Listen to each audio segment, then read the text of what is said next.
We gotta be a little louder so that DC can hear us. How are we doing this morning? That's more like it. That's more like it. My name is JP. I am the Orange County Director at the Korean Resource Center. I'm proud to be able to stand with you today.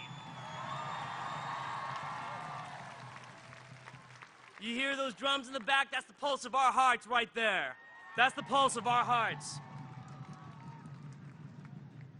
And I want to be able to stand here today with our organizer Melody here to be able to ground us today and why we're here. And welcome everyone here to be able to talk about how we believe that families should stay together.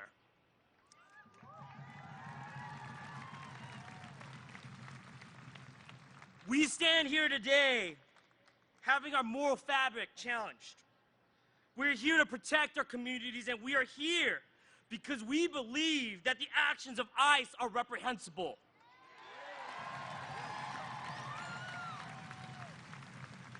We believe that the actions of what's happening on our borders is reprehensible.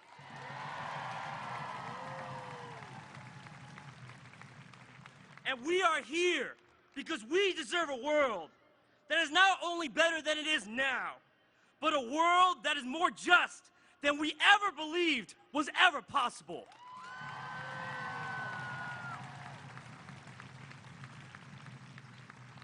Let us take this moment to be angry and to send a message to DC that we are here to stand for families, here to stand with our communities, and that the only way that we stand together is with our communities, just like right now.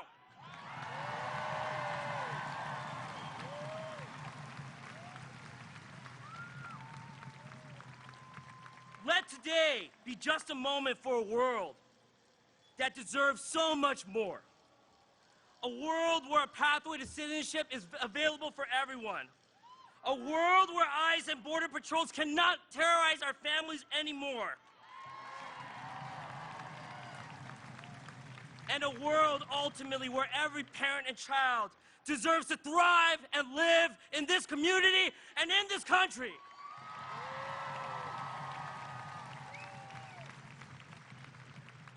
And now I would like to welcome to the stage Melody, who will be sharing a lot, and let's please give the warmest and loudest welcome for Melody, please.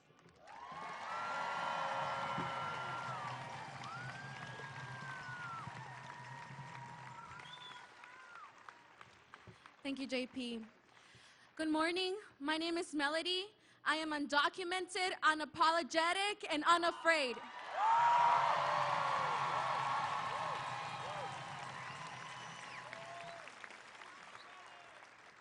I have to tell myself this sentence every single day because there are people who hate me and reject my existence simply because I am an immigrant who came to the heart of Los Angeles to be reunited with my mother when I was 9 years old.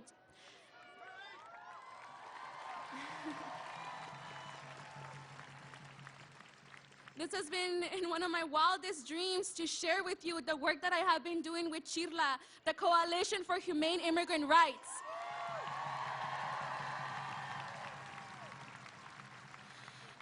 And the youth program of CHIRLA, the California Dream Network, the largest network of undocumented students, workers, and allies in the West Coast.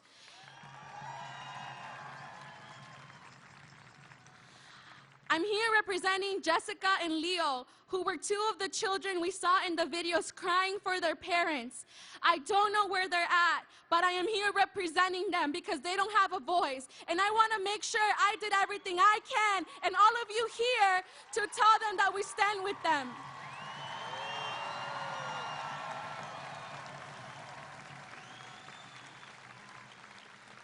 So Leah and Jessica and all the children and all the babies, this one's for you. I was born in Guatemala and I grew up there without parents. My teenage mother had come to the US to be able to feed and clothe me. I started experiencing anxiety at the age of 7 years old. My family was separated. Sometimes family separation begins in the country of origin, where our families are forced to flee for a better life. I know my mom left me as a baby to make sure that I had a better chance at life, something that she never had. And even though she's still afraid to come out, Mama, this one's for you, and this one's for all the children and all the mothers who cross the border for their children.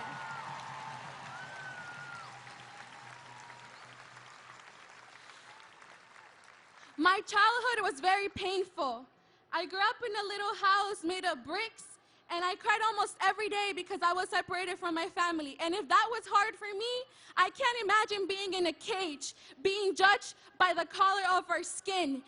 And I'm here to tell Donald Trump that we will not stop until all of the children, all of their parents, all of our immigrants, all of our families are judged by the content of their character and not the possession.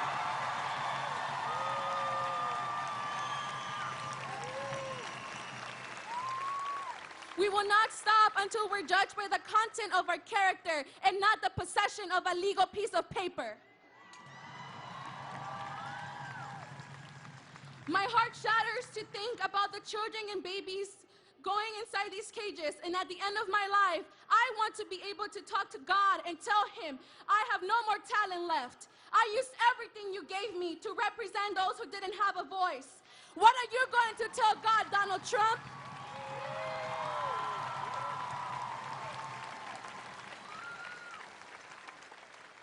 And so to Donald Trump, we all say, Trump, where's your heart? Trump, where's your heart? Trump, where's your heart? Trump, where's your heart? Trump, where's your heart? Trump, where's your heart? Trump, where's your heart? Trump, where's your heart? Thank you. And so I invite each and every one of you here today to not be one-day activists, to not be one-day people who come out. We need to be standing every day. We need to go out in November and vote. We need to make our voices be heard.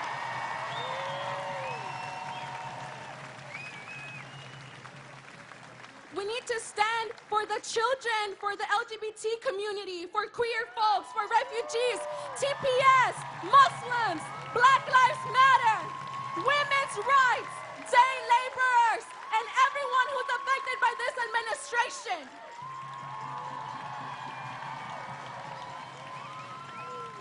So take this time to be in community, to be grateful for the time that we have together, and to make our voices be heard until justice runs down like water and righteousness like a mighty stream. Thank you.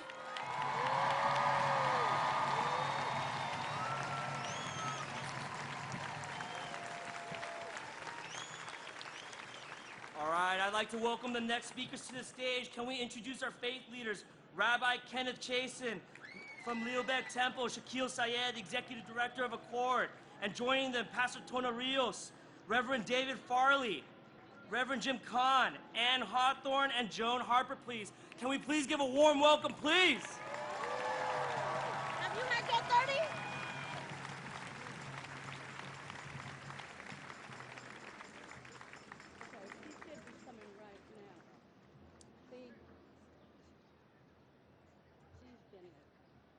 Shalom, salam, blessings to you all. My name is Rabbi Ken Chasen, and I am here because when families are being willfully torn apart by our own government, Jews do not remain silent.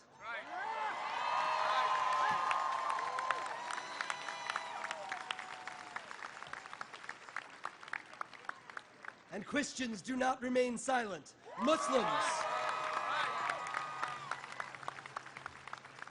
Muslims do not remain silent.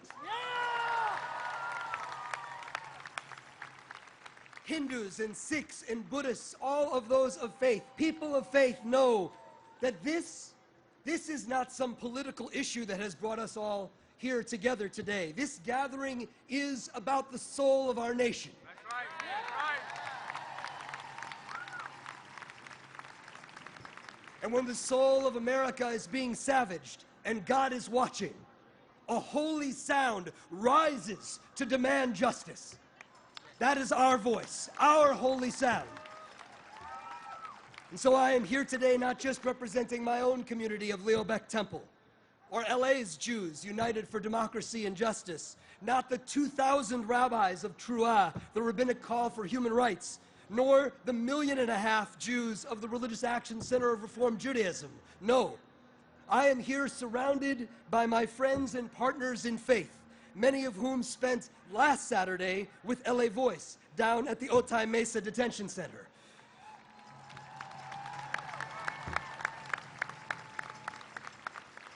I am here with these courageous people of God, convened by Clergy and Laity United for Economic Justice, CLUE. These determined women and men of faith who are leading people of faith all across this city, millions of us who will not stop protesting, will not stop fighting, will not stop raising our voices for a single day until our national leaders trade in the hatred they teach for the love that God teaches.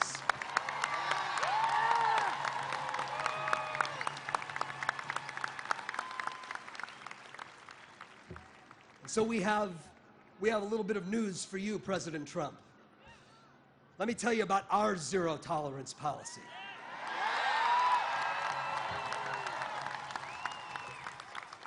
It's the one that defends America's honor and soul, and we will never retreat in shame from our zero tolerance policy.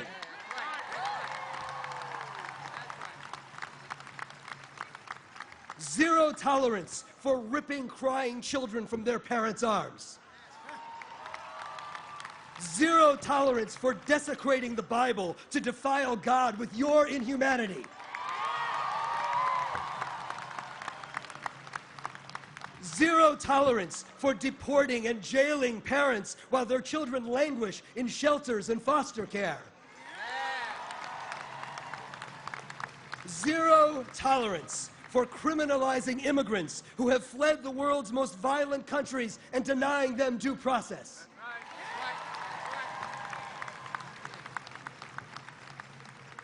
Zero tolerance for vile walls, no matter who pays for them.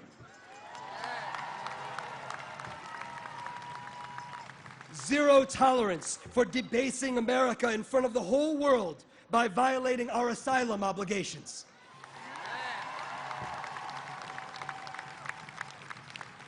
Zero tolerance for anything less than reuniting refugee children with the grown-ups that they love.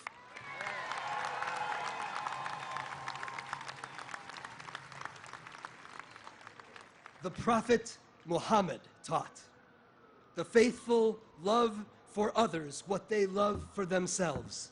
We are people of faith. We love for others what we love for ourselves. Let our holy sound thunder forth today and every day until each man, woman, and child who reaches our shores is seen and treated as the image of God.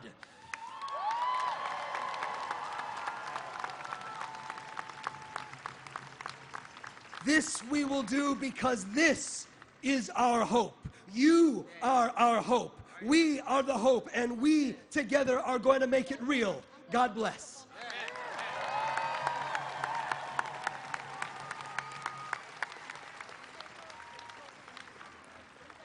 Assalamu alaikum, Los Angeles. I stand here in solidarity with people of all faith and all conscience to tell Mr. Trump, you are not our president.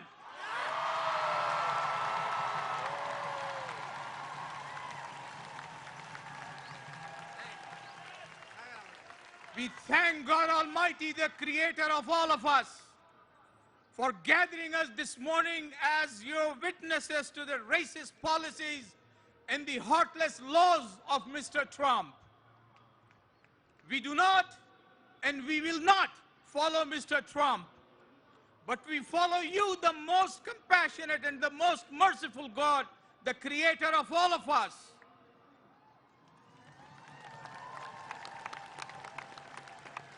And we also follow the ones you love, the undocumented and the homeless, who wandered the heights of Mount Sinai, the plains of Nazareth, and the dunes of Mecca. From them we learn the laws, your laws, to love thy neighbor, to stand by the oppressed, and to welcome the travelers and immigrants.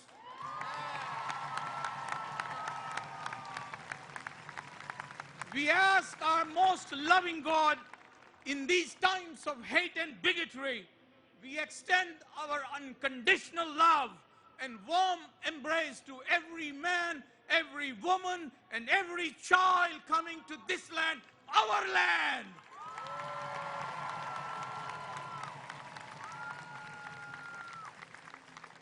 Dear God, we ask and we pray that you bless us with strength to dismantle the edifice of walls and barbed wire, private and public jails, and internment camps that are known as the detention centers today.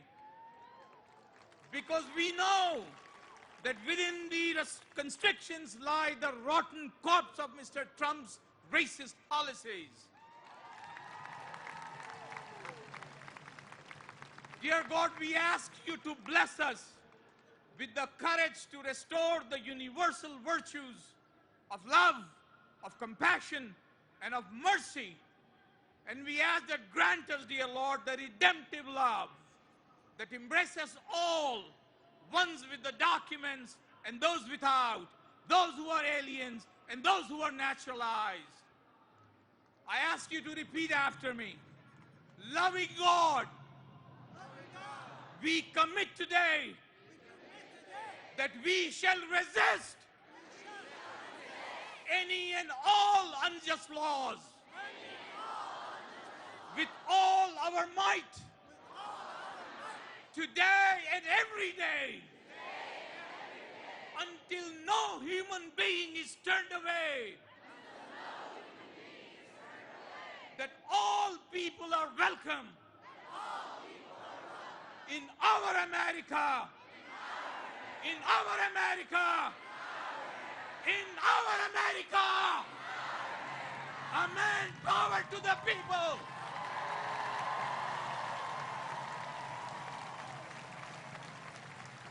We want to introduce our sister right now for a quick message on translation justice. Hola a todos, para recordarles que si están necesitando escuchar estos mensajes en español, por favor no sufran en silencio. Tenemos equipo de interpretación para ustedes dirigido aquí al lado, si están mirando la tarima, al lado izquierdo. Por favor vengan a buscar su equipo, es gratuito, queremos que escuchen y entiendan todos estos mensajes importantísimos que los oradores están dando hoy. This is a language justice space y los queremos incluir a todos. Gracias. Please welcome from the Black Alliance for Just Immigration, Baji, Tario Asefa.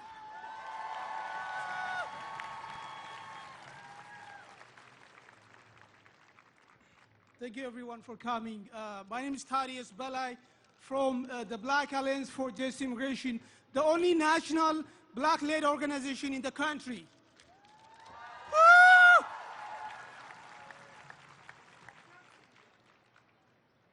So the Black Alliance for Just Immigration is the only national immigrant rights organization that works with the black diaspora from the continent of Africa, from the Caribbean, from Afro-Latinx, and from African-American communities here in the US.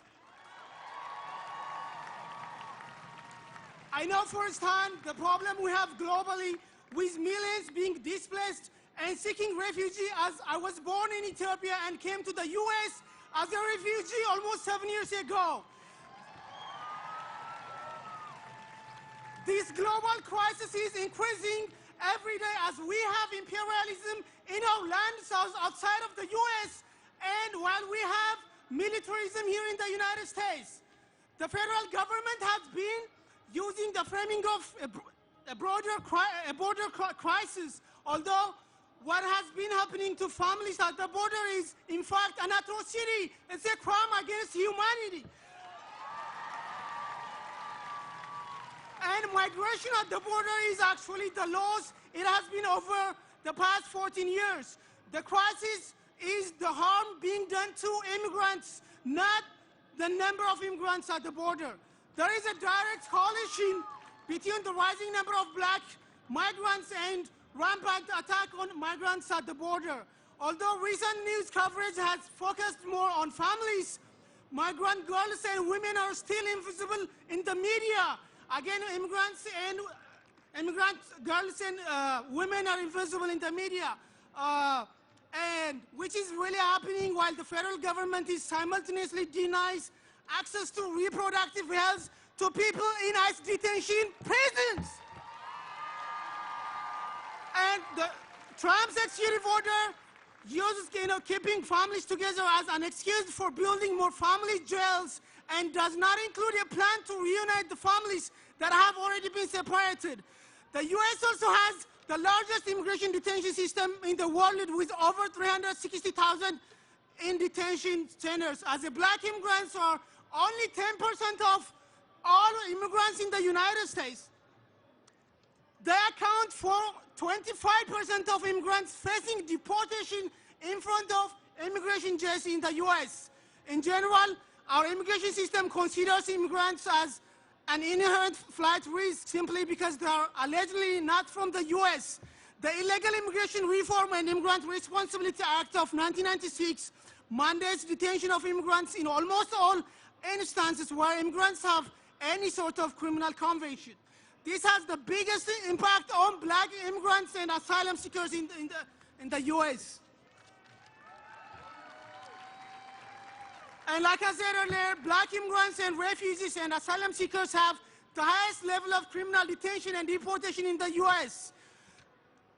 The Supreme Court recently ruled that asylum seekers and permanent resident holders do not have the right to bond, basically forcing them into indefinite detention. And in this mandatory detention case, ICE can deport them at any moment and have done so while immigration cases are pending. The separation of families and communities is not only happening at the border. Local law enforcement agencies in Los Angeles contribute to deportations and family separations, and we have the power to change them today.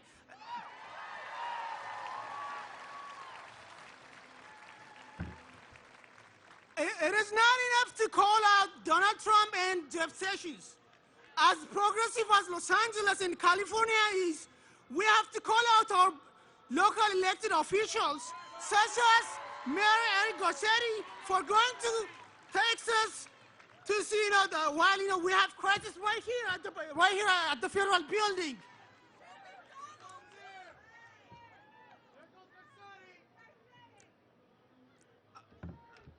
Our Board of Supervisors, I'm asking to support our black refugees and immigrants with legal and universal representation to tackle Trump's white supremacy. We need a robust Defend LA initiative that truly encounters the deportation machine that gets stronger and stronger each and every day.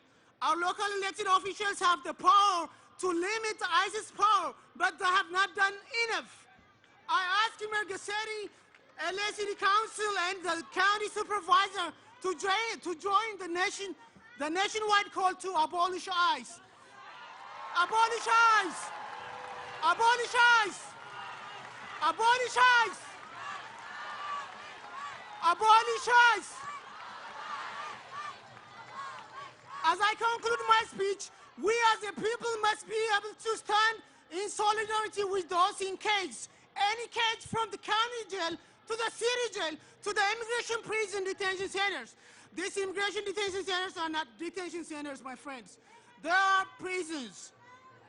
We must continue to uplift these hashtags. Abolish ICE. Abolish CBP. The world that I want to live in and that you all should hope for is demanding liberation and giving one the dignity they deserve as human to live and prosper. Thank you very much, everyone.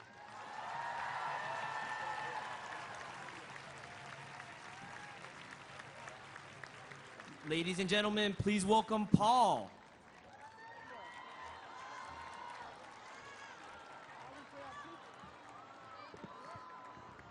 Happy Saturday, everybody. So I didn't come here with anything eloquently written. I don't have anything on paper to read from. But what I am is I am one of you. And so I speak of stories that I know. And so currently I work with a lot of young people today. That has been the dedication of my life for the last couple of years. Because young people need their parents, they need their families. And when I say families belong together, it means every family. Not just what's happening at the border, but what happens in the interior as well. So there was a young man when he was 16, his dad passed away. He grew up without his mother. So when he lost his dad at 16, he didn't have anybody. He went to the schools and he said, hey, help me. The schools pushed him out, left him to the streets. And when he was 17, he got arrested and sent to the adult prison system at the age of 17. But as he grew up inside the system, he began to grow up. He began to help people get their GEDs inside. He began to get people to go to church, connect with the pastors. And because of that, he earned an early ticket home and got out of prison early. But unfortunately, because he wasn't born here, his release was bittersweet. He was picked up by immigration that same day. Never got to see his family. I know this story very well because that's my story.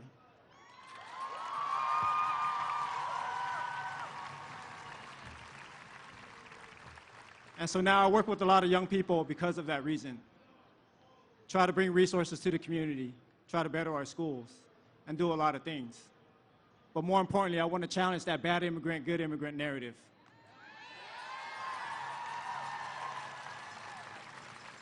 Just recently, somebody said all Mexicans are rapists, child molesters, and drug dealers.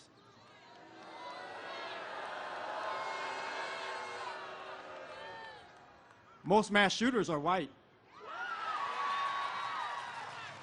Most serial killers are white. Does that make all white people serial killers, rapists? Then why do we have this dichotomy? So we're getting a lot of stuff here. But what I want to challenge you all today is to, if you don't know somebody, I'm not going to say call your electeds. I'm going to say go talk to somebody that's undocumented. Know their stories, know their lives. Ask the questions. Why did your families flee your country? Why did you come here to America? What were you in search of? And so with that, I want you to ask them as well, if they've been here a long time, how come you don't have status today? I want you to understand how difficult it is for these people to get status. And if it was possible, there would not be 11 million people hiding in the shadows. It's not possible. And so I just want to encourage you all to listen to people's stories and get to know people. And when people talk about bad immigrants and all this other stuff, please tell them that's not the truth. Thank you all.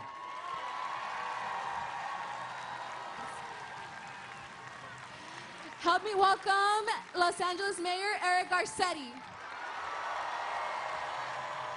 Hello, Los Angeles! Make some noise! We are strong. We are strong. We are strong. We are strong. We won't let anybody take that power away from us. We know in this city, where we stand as a group of people who stand together, it is time to bring our children home. Today, we have 2,000 young people who have been separated from their children. And it is time for President Trump to do his job. It is time for ICE to do their job, because they are not. It is time for us to recognize that this city of love, this city of sanctuary, this city of a place where we come together, it is time for us to come together. I recently came with 18 mayors from around this country. They came from across this country, and they came from across the aisle. And they said that we all as Americans, if you are pro-family, you cannot separate families. If you are pro-economy, you cannot push workers into the darkness. If you are pro-law enforcement, you cannot take away funds from our local police. It is time for Los Angeles, it is time for America to take this nation back. We are strong. Somos fuertes porque en esta ciudad de Los Ángeles, yo soy un nieto de un refugio de México. Y mi abuelo fue un bebé en los brazos de su mamá. My grandfather came over the border as an immigrant in the arms of his mother. Can you imagine if she had had her child ripped out of her arms? Well, we got a message for the White House. We care, and so should you.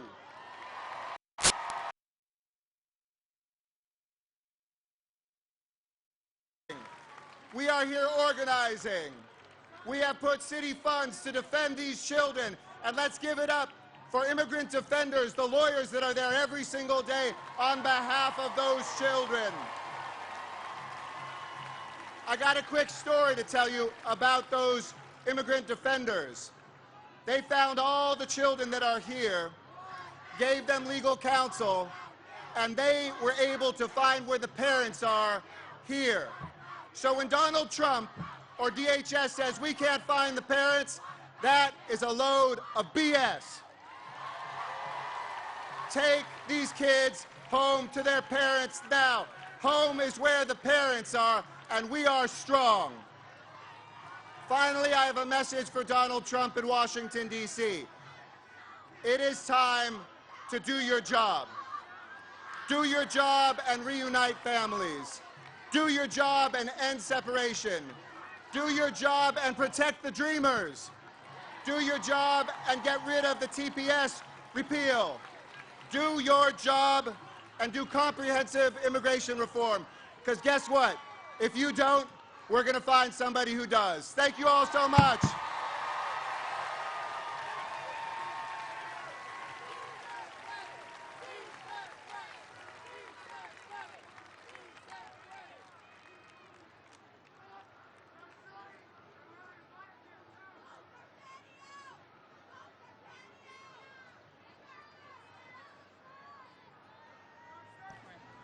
Ladies and gentlemen, the incomparable, funny, and most down-to-earth mom we know, Chrissy Teigen.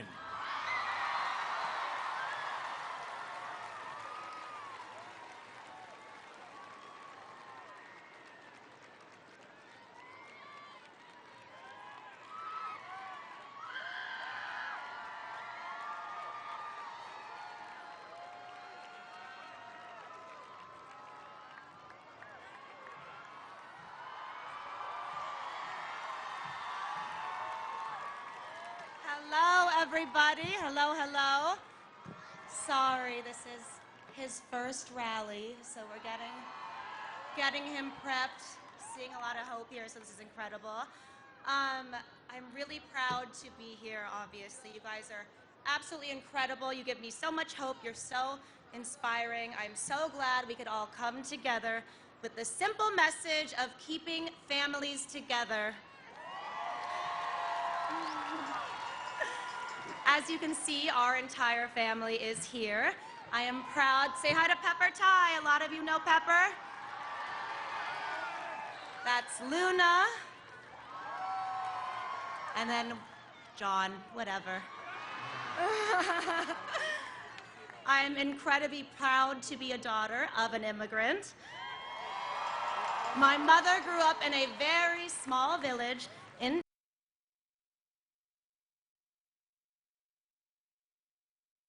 who come from all over the world to have a better life here. America at its best is big, beautiful, and diverse, like our great city of Los Angeles. It's not small, it's not petty, and not exclusive like Mar-a-Lago. Ultra exclusive. Tremendous exclusivity. Can you imagine this city without the contributions of immigrants? How bland, how flavorless LA would be, how boring. Too many people demonize immigrants like they're stealing something from the people born here. Immigrants don't come here to take from us.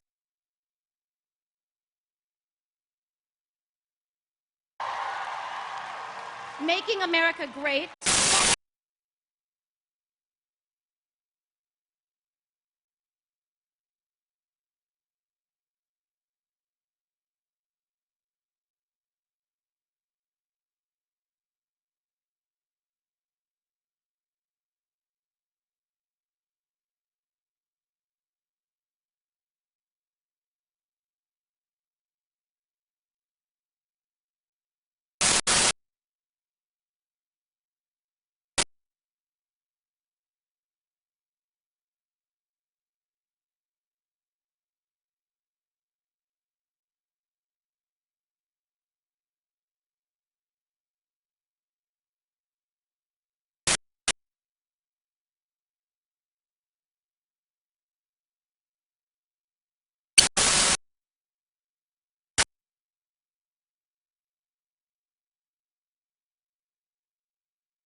what's going on. I can tell you what's going on. Ooh, ooh. Ah, ooh, ooh.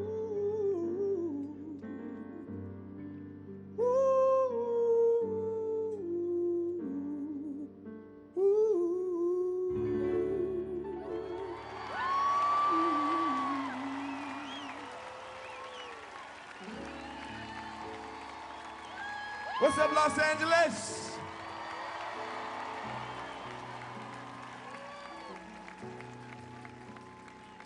Marvin Gaye wrote that song. He wrote and sang some of the most beautiful love songs known to man. But his most important album wasn't about sexual healing or distant lovers. It was about spreading a message of love, love for mankind. We are here today as an act of love for mankind. The world is a big place. There are 7 billion people out there. 7 billion strangers. We know how important family is. I'm so happy to be here with my family. We know how important family love is. We know how important our friends are to us. But what does it mean to love the people that we don't know? To see the value in every single person's life? Think about that. It means your daughter or son, your neighbor's daughter or son, and the daughters and sons of people who live thousands of miles away all deserve the right to life, liberty, and the pursuit of happiness.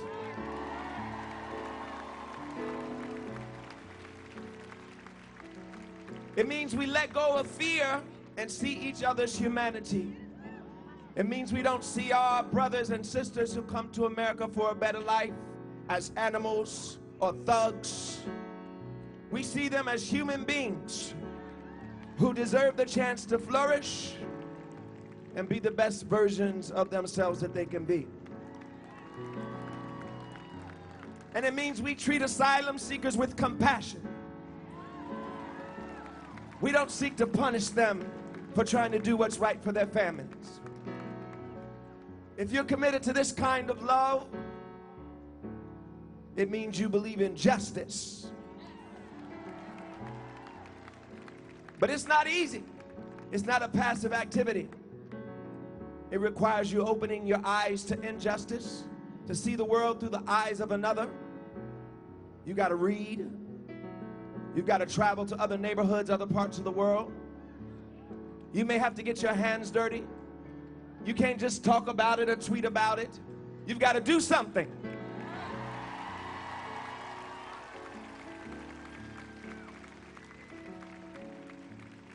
We wrote this song that feels right for this moment.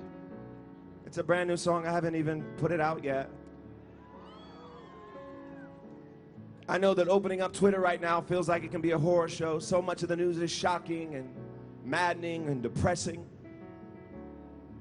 I think some of us have a strong temptation to just disengage. But we can't. We can't do that. I can't do that. I have to do something. Here's a song I wrote called Preach.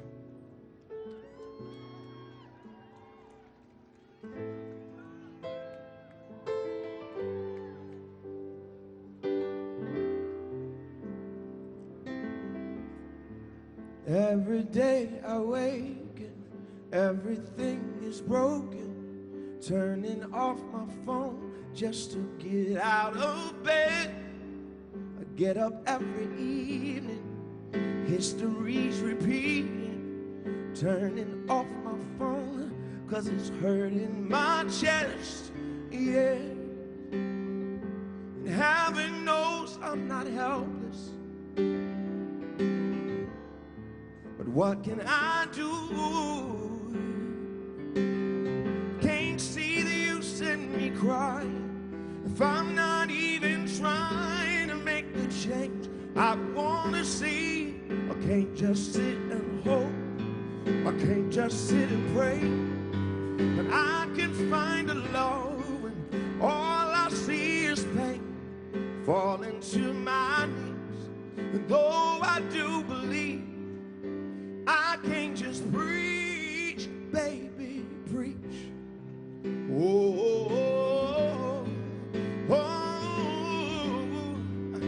I can't just preach, baby, preach.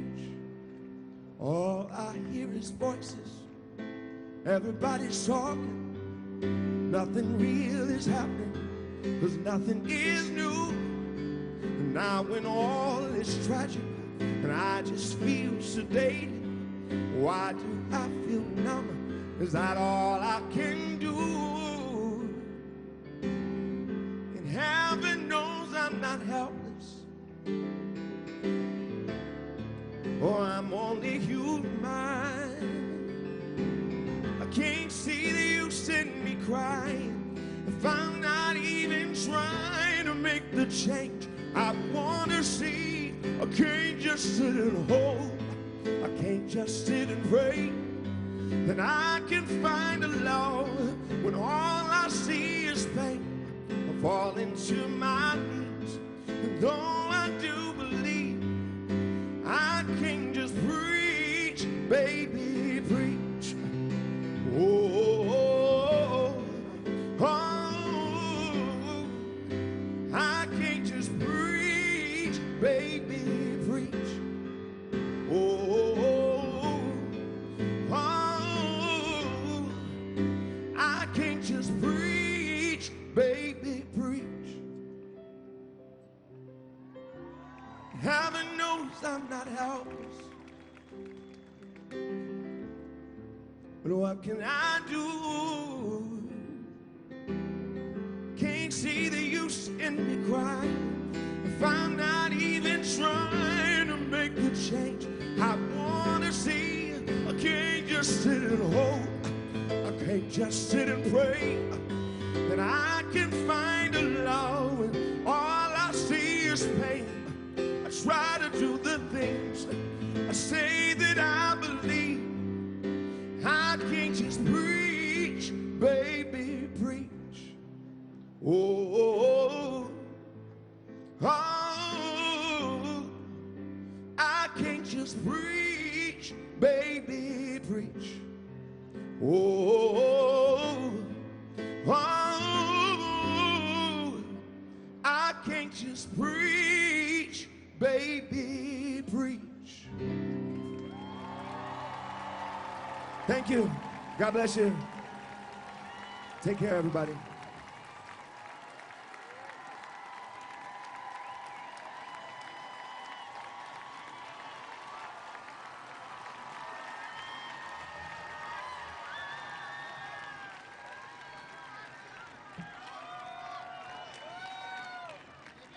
Ladies and gentlemen, introducing Imam Omar Suleiman.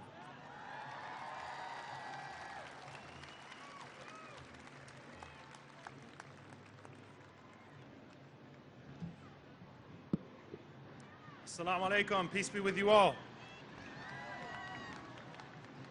I can't sing a song, so I'm not going to sing. So I'm going to need you guys to get back into rally mode after the beautiful words that you have just heard. Early last year, a white supremacist terrorist walked into a mosque in Quebec and murdered 6 fathers. When he was asked why he chose to go to that mosque that night in Quebec and murder 6 fathers, he said it was because when Trump issued the Muslim ban, and he heard that Canada would be taking in the Muslims that Donald Trump would not, he wanted to make sure that Muslims didn't feel welcome in Canada either. And I want you to recognize the irony of the fact that on that night, in the name of Donald Trump's Muslim ban, more people were killed than all of those collectively killed by Syrian refugees in the United States of America. And so let's not pretend like there is any factual information behind the fear-driven agenda of this president that targets the Muslim community and specifically the refugee community and the immigrant community and specifically the immigrant community from the Latino community with the same tools and tactics of dehumanization in order to bring about the worst in our country so that we don't live up to our ideals. The other day, the president hosted a summit for victims of illegal aliens. And we ask if we will have a summit for Claudia Gonzalez, who was shot in the head by a Border Patrol agent, for Anton Rose. Will we have a summit for Anton Rose and Jordan Edwards, teenagers whose lives were taken by uniformed officers? What about the 150 Syrian children who were bombed while studying in school last year by our government? And so we separate children from families all the time. We separate them with drones, we separate them with bullets, we separate them with slave-holding prison systems and detention centers, all in the name of national security. This is not about national security, this is about racial purity.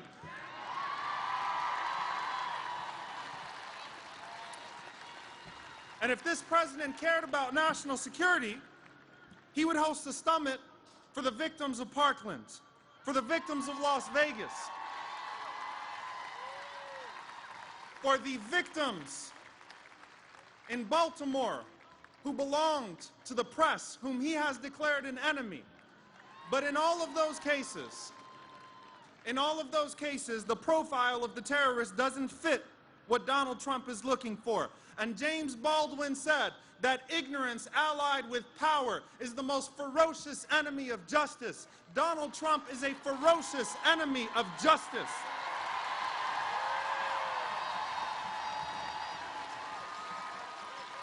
And so when they use these alternate facts and they say we need to protect our borders, we can't have people coming into this country and bringing all of their diseases and problems. Well, let's start with what we've done south of the border.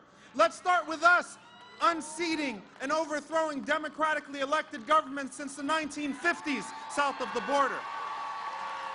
Let's start with our food and fruit corporations, taking advantage of the impoverished nation of Honduras from the 20th century. Let's start with homegrown American gangs that we deported to places like El Salvador. And so I want to end with this, because I want you to push back on these so-called facts.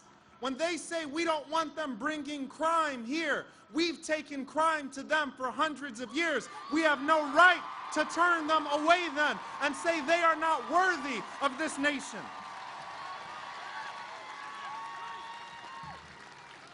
Dear brothers and sisters, Donald Trump said we don't want refugees or immigrants coming from countries that he called, and I quote, shitholes. And we say that it's about time that America stops defecating on the rest of the world.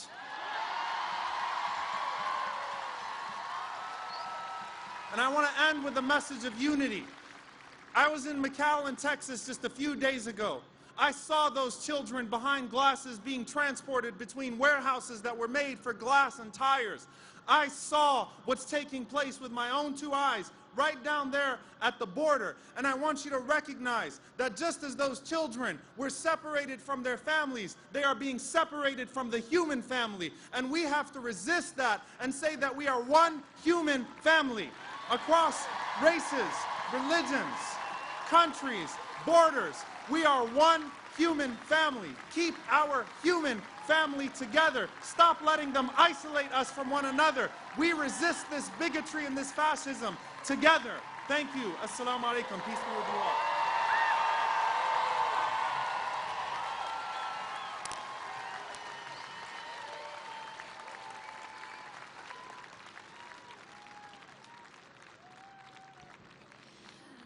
Help me welcome U.S. Senator Kamala Harris.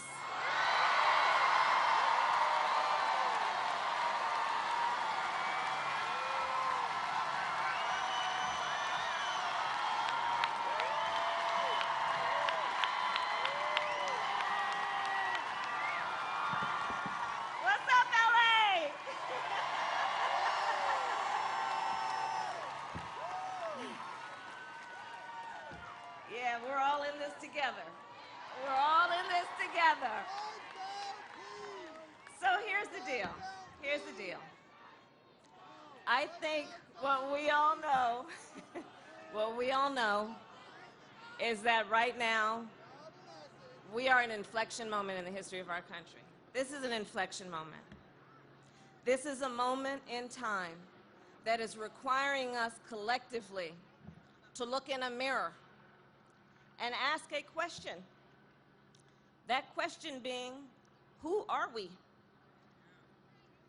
And I believe the answer includes saying, we're better than this. We are better than this. We are better than this. We are better than having these detention facilities that are prisons where we house mothers who have been ripped from their breastfeeding children behind barbed wires. We are better than this.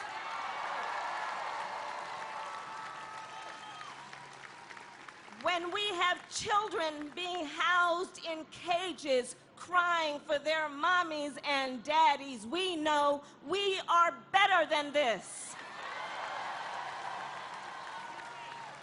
When we have women fleeing domestic violence and gang crime, and we do not give them a safe place to go, we know we are better than this.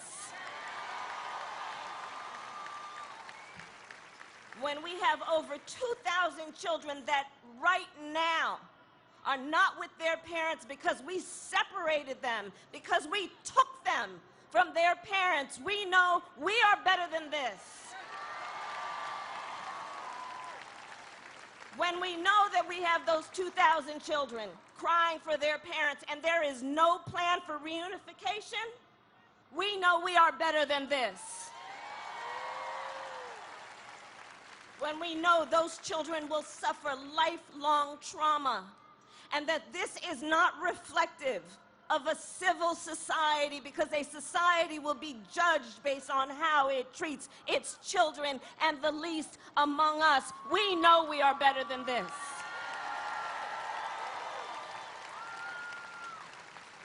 And when we have failed to keep our promise to over 700,000 young people who dream, and we call them dreamers, we know we are better than this.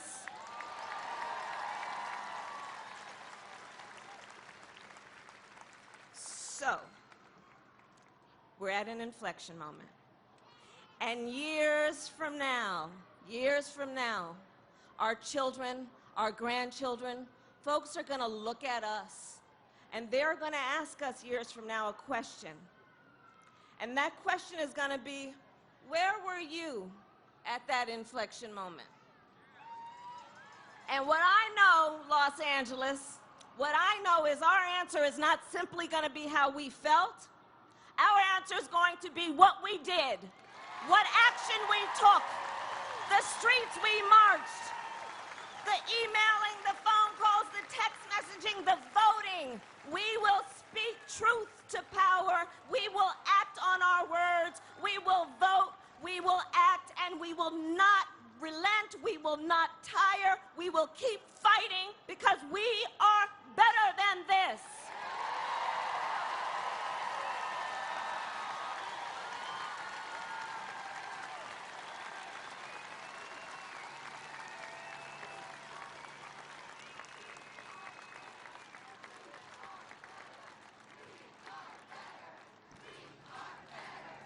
Los Angeles, let's give a very warm welcome to Angelica Salas, Executive Director of Chirla, and members of Chirla, please.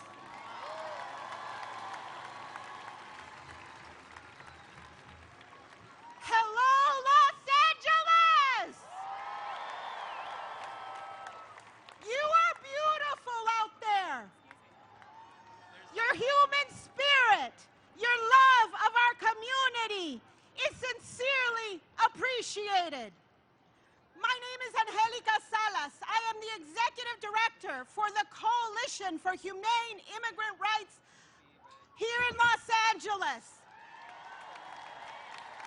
We are California's largest immigrant rights organization. Chirla advances the human and the civil rights of immigrants and refugees, and it is its mission to create a just society fully inclusive of immigrants. I am a proud Mexican immigrant. Behind me are your immigrant families, your immigrant youth. Behind me are the children of the undocumented. Behind me are warriors for justice. They're fighting to keep their families together. They're fighting to make sure that we have our rightful place in this country. Hermanos y hermanas, estamos aquí unidos, todos juntos.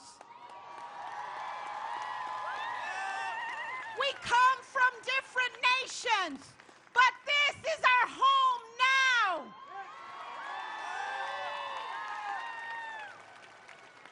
We are here because there is a humanitarian crisis. A humanitarian crisis of the Trump administration's doing. We are here because children are being ripped apart from their parents.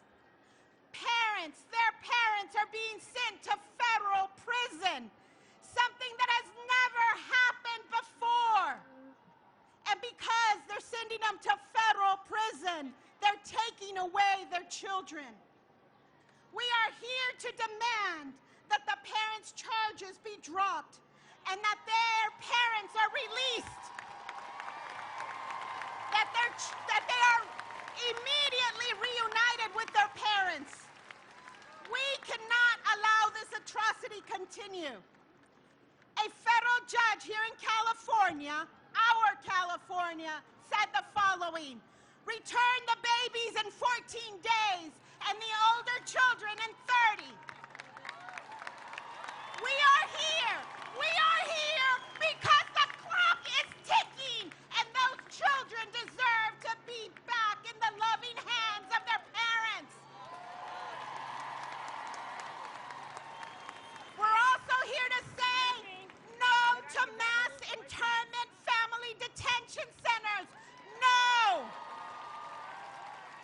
It is no choice to say to a family seeking refuge, either we take away your child or you go into a family detention center. That is what Donald Trump is doing right now. And what do we say to him? No! We stand for humanity. But I want you to also know there are other children who have been crying. And they've been crying because their parents have been taken away from them in the interior of the United States. We have had mass deportations. Millions of our brothers and sisters are taken from this city, from this state every day. For those children, they wake up to the door knocking of ICE at their door. We can no longer have children whose parents are snatched away from them. We need humanity in our immigration laws. We need justice, and we need it now.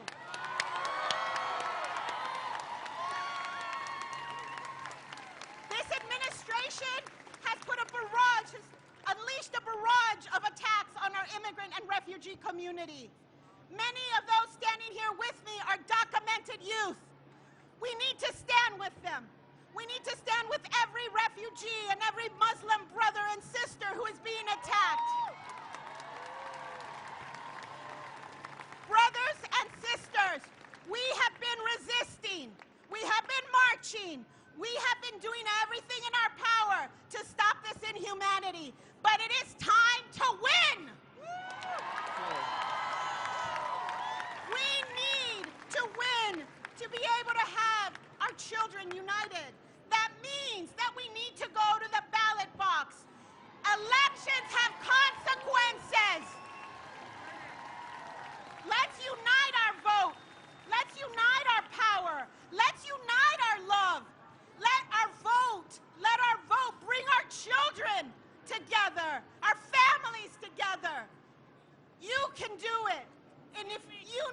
register to vote. You need to go out and vote. You need to get every single member of your family to vote. Finally, we need to reclaim our country because this country, immigration built this nation. The slaves, our brothers and sisters, our African-American brothers and sisters whose labor built this nation. We have to stand with them. We are a country of immigrants, but we have to be a country of justice for all. Immigration is good for this country. Your grandparents, your great-grandparents, your parents, my mother, my father, myself, we are part of the beauty of this nation. Every single one of you who's out there, you are what makes this country just. Each one of you, and I see all your faces, you're the people who stand for justice. You're the people that when we had slavery in this country, you were the abolitionists. You're the people when we were fighting for the vote for women, you were the suffragists. When we were fighting for civil rights, when our country was fighting for civil rights, you were the freedom riders. Right now, in this moment, in this country, we need to be warriors for justice. We will win. We will win because this is our nation. This is our country. This is our home, and this is our fight. Thank you very much. ¡Se puede! ¡Se puede! ¡Se puede! ¡Se puede! ¡Se puede! ¡Se puede! ¡Se puede!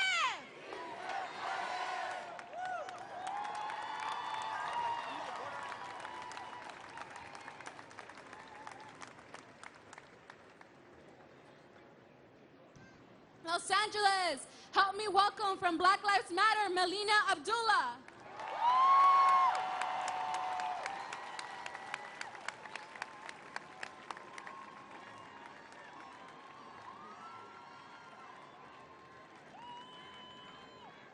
Good afternoon, everybody. Black Lives Matter! Black Lives Matter! Black Lives Matter! Black Lives Matter! Black Lives Matter! Black Lives Matter! Black Lives Matter! Black Lives Matter! Black Lives Matter! Black Lives Matter! Black Lives Matter! Thank you. My name is Lamika Castillo, and I'm here standing proud with you with Black Lives Matter of Los Angeles and Black Lives Matter across the country. I am black y también estoy muy orgullosa de ser Latina. I brought up on stage with me today my grandfather who immigrated here from Panama. He stands behind me proud with all of the other black folks and our allies who are here standing proud with all the families at the border. Like many of your grandparents and parents and some of you, my grandfather immigrated to this country many years ago seeking opportunities for our family. When he got here, he did not expect, like the families at the border now, to be ripped apart from his children because this country did not want to accept him. It is not acceptable that this is happening.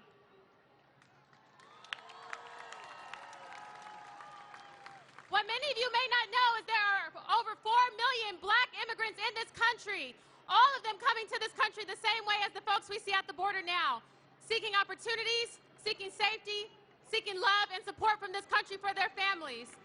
It is our duty to stand with them, to fight with them, and to say we will not allow this to continue to happen. El pueblo unido jamás será vencido.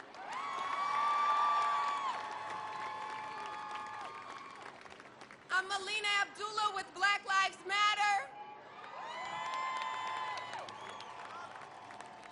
I want to thank Tamika for lifting up, that we absolutely are standing in solidarity with those who are seeking to immigrate to this country, not because they choose to leave their homelands, because this country has imposed such global policies that we are forcing people away from their homes.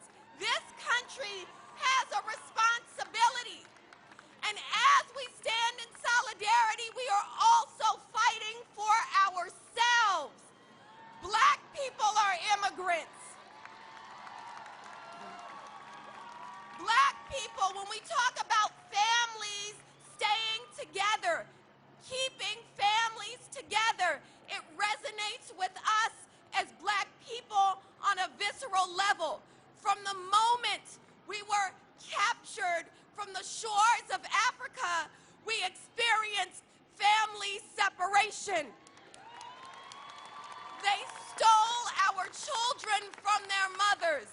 They stole mothers from their sons and daughters. They stole brothers from their sisters. And then when we got here and were enslaved and treated as less than human, they sold our people away from each other down rivers. And so it's important when we talk about family separation, we remember all the forms in which it comes. It comes in the form of mass incarceration.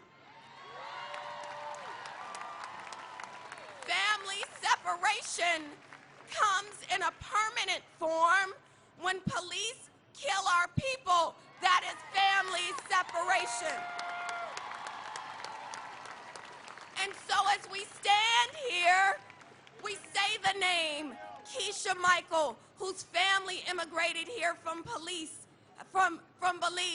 and was murdered by Inglewood police while she slept in her car, permanently separated from her 3 sons. We won't forget A.J. Weber.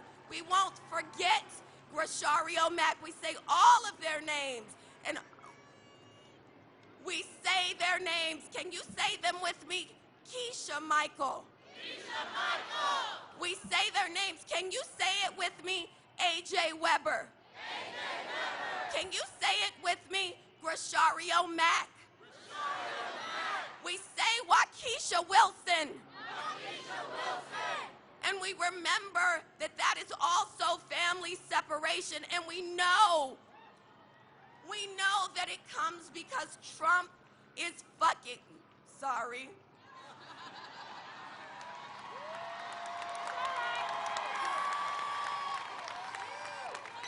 Trump is terrible and has taken everything I can to not cuss, right? He's terrible. He's a violent white supremacist. We have to call him for what he is.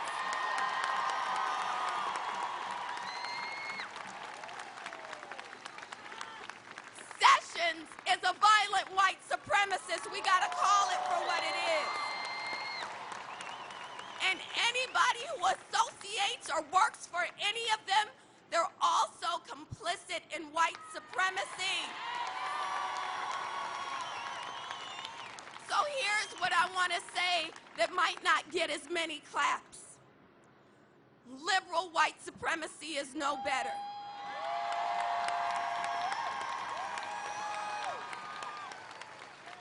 When you are the mayor of the second largest city in the nation, and you stand on a stage and condemn Trump, yet allow people who have been separated from their families to be caged just a few blocks away, you are complicit.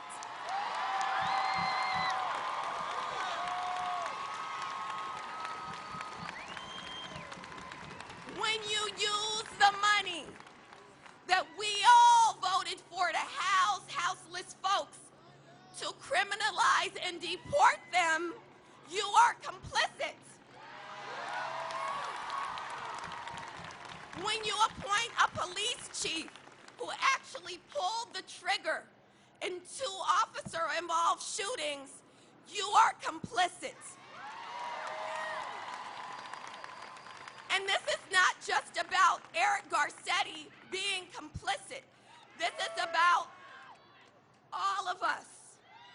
All of us. It is not a smiling version of white supremacy that will defeat Trump. It's when we really resist.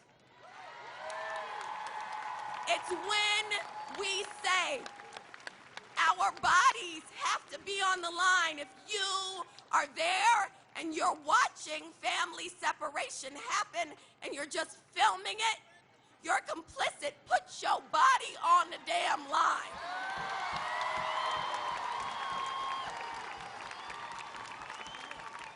If you are trying to be civil, right? Y'all heard what the Democratic Party said to Miss Maxine.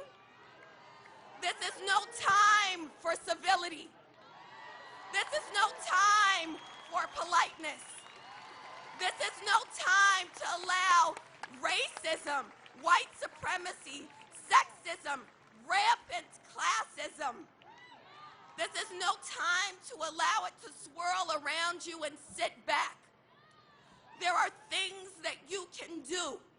And I'm going to say right now, if you live in Los Angeles, you need to refuse this LA County jail expansion.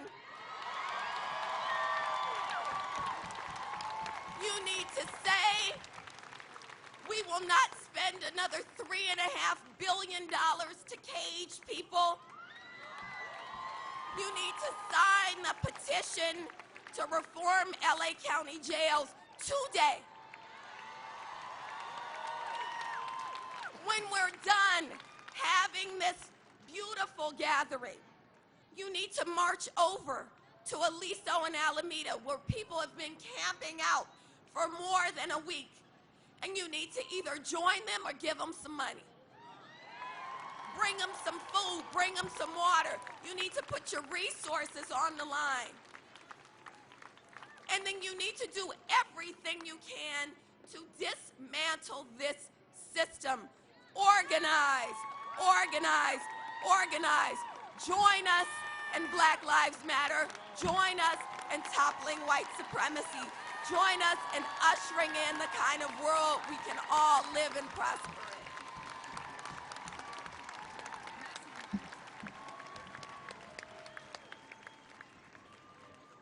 Okay, so my name is Amara Abdullah. I'm a co-founder of the Black Lives Matter Youth Vanguard.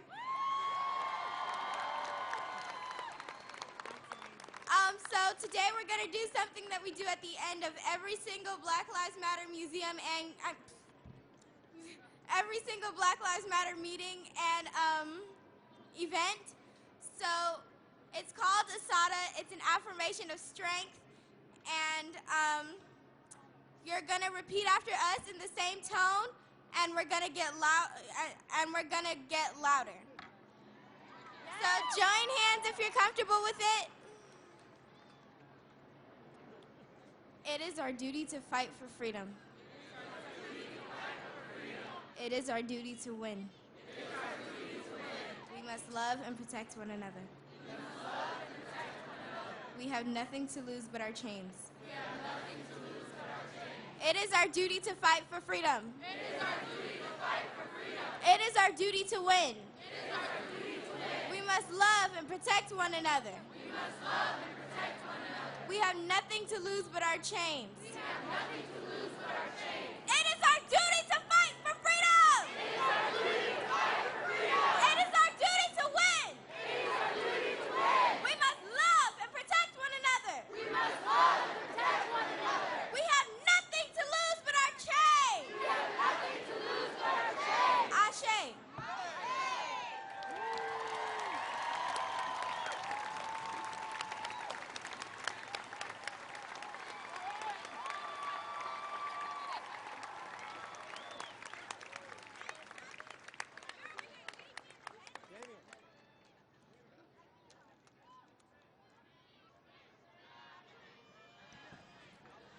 Ladies and gentlemen, please welcome U.S. Congresswoman Maxine Waters.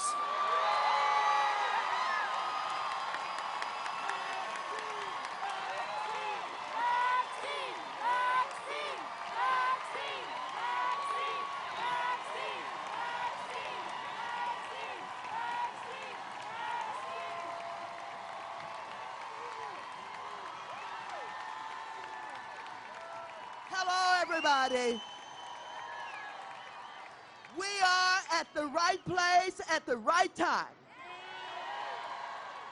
We are here along with all of the other protesters across the country to say to Donald Trump and his cabinet and all of them, we're not afraid of you. You should be ashamed.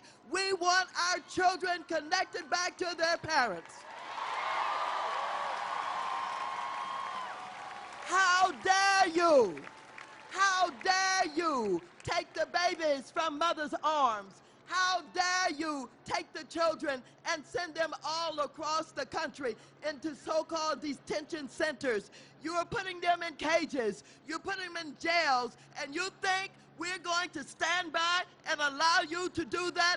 I don't think so.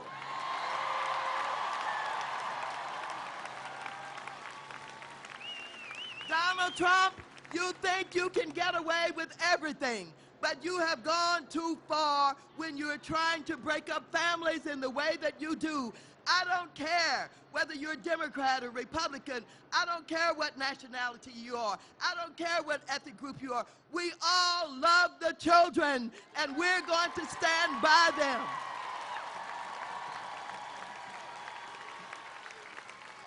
Some of us know the history of those who have separated children from their parents. As an African-American woman, I was raised on the stories about what happened on the auction block when they auctioned off Africans. They took the fathers and they sent them one place. They took the mothers and they sent them another place. They took the children, the boys, to work in the farms and to work in the fields, and the girls to work on domestic matters in the big house. Well, we overcame that. We fought against that. We marched, we fought, and we won, and we're gonna win again.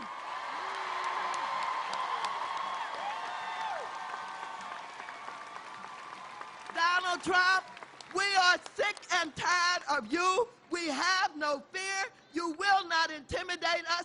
We're coming right at you, and we're saying to you, we're saying to you that the Constitution of the United States of America gives us the right to protest, and protest we will. We're saying to you, Donald Trump, you may not understand the Constitution of the United States. You may not have respect for the Constitution of the United States, but we're going to teach you a lesson. And the lesson that we're going to teach you is this. We understand the Constitution because we fought for it. We respect the Constitution because it is what has held us in good stead despite the people who act like you. And so because we know the Constitution, we understand the Constitution, we understand First Amendment rights, we're going to be in these streets until the children are reconnected with their parents.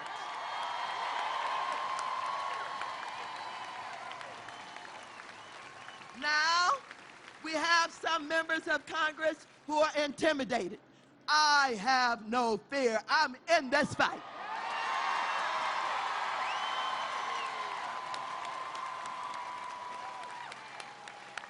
And I know that there are those who are talking about censoring me, talking about kicking me out of Congress, talking about shooting me, talking about hanging me. All I have to say is this. If you shoot me, you better shoot straight. There's nothing like a wounded animal.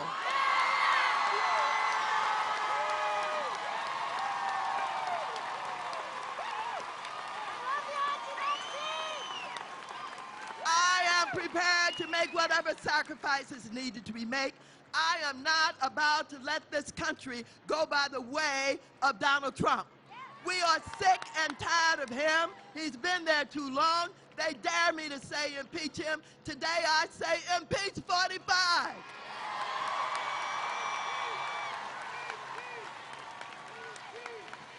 Today I say, Donald Trump, this is not your country to do with whatever you want to do. This country belongs to all of us. And because we know that, And we understand that. And we respect our families. We believe in keeping families together. We have great respect for the fact that people get up every day, going to work, doing everything that they can to provide a decent living and safety for their children and their parents. And I want you to know that we are not going to allow you to not understand that, to disrespect that. We are up and we are strong. We are fighting, and we know that we're right. We are going to keep up this fight. We're going to keep up this challenge. We're going to be in the faces of all of those who don't get it, who don't understand it. We're going to make them come to the moment when they will say, my goodness, I guess those people really meant it. I guess they really fought for what they really believed in. And we're going to have to get out of the way, because if we don't, they're going to push right through, and they're going to make sure that this country lives up to its promise. We will work until we bring the children back and connect them with their parents. And so I thank all of you for being out here today. I thank you for being so motivated. I thank you for being so energized. I thank you for caring so much about the children and the parents. But in all of this, I thank you for knowing that you have a right to protect not only these children and their families, but also to send a message across the world that we are America. We are America. We are America. We don't separate children. We don't tear up families. We are America, and we're going to fight for what we believe in. Thank you so very much.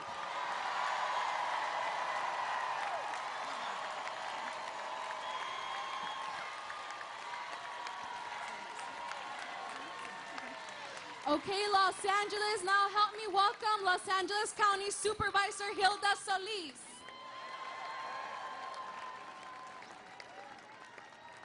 Is Los Angeles in the house? Is Auntie Maxine in the house? Is Senator Harris in the house? Is Gavin Newsom in the house? Donald Trump, hear us loud and clear. Families united will never be divided. Families united will never be divided.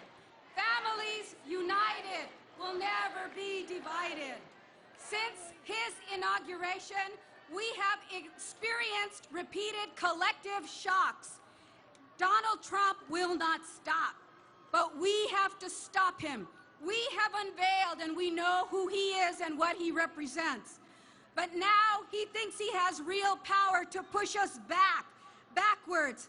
And he's created an artificial scheme to somehow detain innocent children who haven't committed a crime. Arguably, he has worked hard to work against our humanity, some of our principles that make our United States of America what it is. He has violated the very tribunes, UN, international treaties that say when families come to seek political asylum, they shall be given entree. He does not understand the rules of law or the Constitution.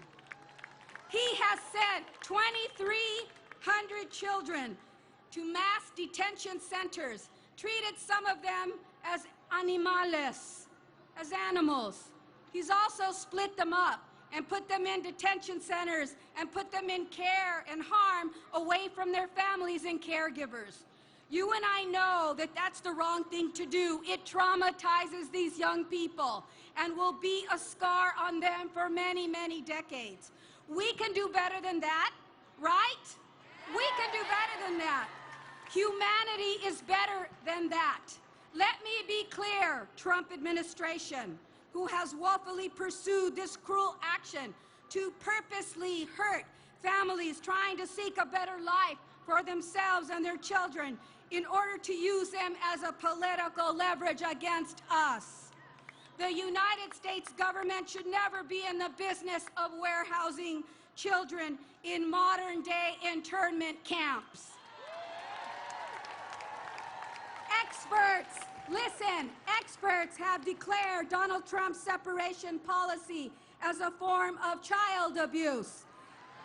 As children are housed in cages, untouched by their so-called caregivers and relatives, and exposed to toxic stress due to that unhumane confinement. In fact, this week, Donald Trump's own Secretary of State unveiled a 68-page report on international human trafficking, and two full pages are dedicated to the condemnation of the practice of family separation. Read your own rules, Donald Trump. This report stated what most human beings already know. Family separation should only be temporary and a last resort, and that there are deep physical and psychological effects that result from family separation. This indictment coming from the Trump administration, condemning their own policies and reaffirming zero tolerance for these children and families, is not the answer. We need comprehensive and immigration reform now. We need immigration reform, not tomorrow, now. Nearly a third of Los Angeles County residents live in this great county today. Every year they contribute more than $230 billion annually to our economy. Thank you so very much. Immigrants are the lifeblood of this country, enriching our culture, building deep roots that lift all of us up. As the Board of Supervisors, we've created the first Office of Immigrant Affairs, but we've also provided legal representation to represent these children and their families under the threat of deportation. The county will do everything it can to stand up to protect our children and our families. Families belong together, and that is a value that all of us share. Thank you. God bless you. ¡Sí se puede! ¡Sí se puede! ¡Sí se puede!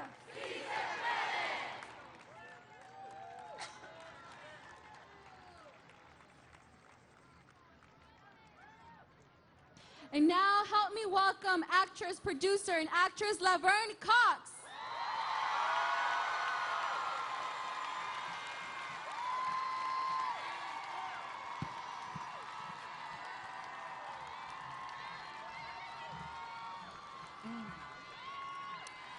Los Angeles, America.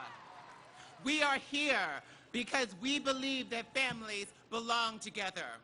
We are here because our hearts are broken, seeing and hearing accounts of children being stripped from the custody of their parents. We are here to demand that our government reunite migrant children with their families right now. But let us not forget that this country was built on the backs of slave labor that routinely stripped children from the custody of their parents. A country that was built on the genocide of Native people. Let us not forget that the corporations that own private for-profit prisons also run the privately owned immigration detention centers, which are profiting from imprisoning migrant families and children. This connection between the prison industrial complex and our government's latest moral atrocities reminds me that this is all of it, intersectional. The intersecting systems of what Bell Hooks calls imperialist, white supremacist, capitalist patriarchy. I'd like to add to that imperialist, cis-normative, heteronormative, imperialist, white supremacist, capitalist patriarchy.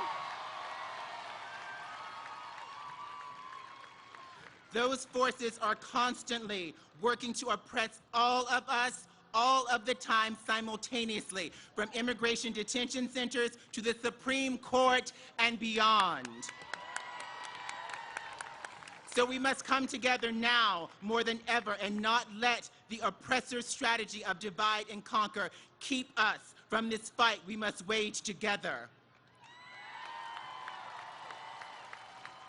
We must love each other harder than we ever have before, even as we disagree. Because the neo-fascist history that is repeating itself right now must not stand.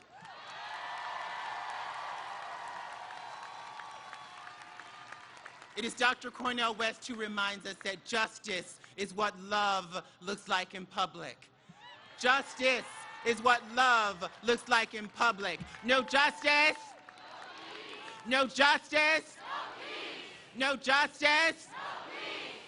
It is now my distinct honor and pleasure to introduce the President and CEO of the Trans-Latina Coalition, working every day at the intersection of immigration and transgender identity. Please join me in welcoming, along with members of the Trans-Latina Coalition, Bambi Salcedo.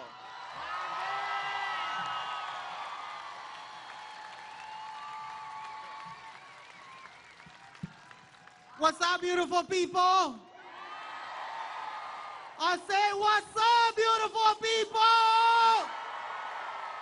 What's up, beautiful people?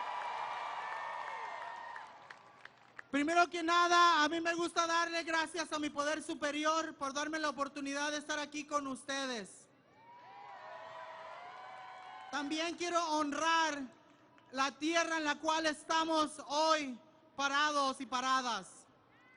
I want to ask permission to the people of the Tongva land to allow me to say a few words to you. I want to also honor the land where we're standing on today. You know, it is cute and everything that we're all here today. And it is a weekend that we can come out and it's all good. But what are we going to do after today? That's the question that we want to ask ourselves and the people that we know, our families, our siblings. It's important that we understand how immigration affects the lives of all of our people. But I want to talk specifically about the lives and issues of trans women who are in immigration detention as well. As if we are not part of families. You know, just a few weeks ago, about 3 weeks ago, one of our sisters, Rosana Hernandez, perished at the hands of the fucked up ICE machine. She died caged on a hospital bed by herself. There was no one there to give her the love that she deserved, to give her dignity. 13 trans women have been brutally murdered in the United States so far this year. And you know who created all the violence that trans people experience? Those motherfuckers. And so the question is, what are we going to do to dismantle the ICE machine? What are we going to do when they're getting to elect the new Supreme Judge? It is not just cute for us to come here and stand in the sun and get all burnt and shit and just go home and do nothing. Coming out to the streets will not solve the issues and the problems that we have within our society. It is our responsibility to change the landscape of our people. Are we going to do that? Are we going to fucking change the landscape of our people? Are we going to fucking change the landscape of our people? Let's not kiss ass. It's cute. Politicians come up here and say like, yes, you're cute. I'm going to do this. I'm going to do that. And then they get into office and they forget all about us. We need to hold them accountable. Just as we put them into office, we can get them the fuck out of office. And we need to learn how to do that. We cannot continue to kiss ass. We need to be radical, intentional, and strategic, and fuck shit up. We cannot just sit down on the sidewalks and see us march. We need to change. We need to make changes, and we need to organize. We need to mobilize and elect people whose hearts is in the right place, and that they know that they work for us, not for those motherfuckers who continue to get money off our bodies. The immigration system is exactly set up the way the prison industrial complex is set up. And politicians contribute to all of that. So we need to make sure that we create new strategies that will address the humanity of our people. Can we do that? When I say people, you say power. People! Power. People! Power. People! Power. People! Power. People! Power. Let's fuck some shit up!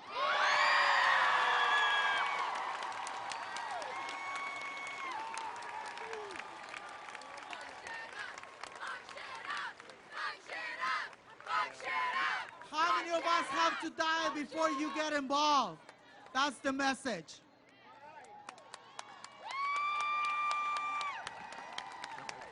Ladies and gentlemen, please welcome Lieutenant Governor Gavin Newsom, Jen Siebold, Newsom, and family.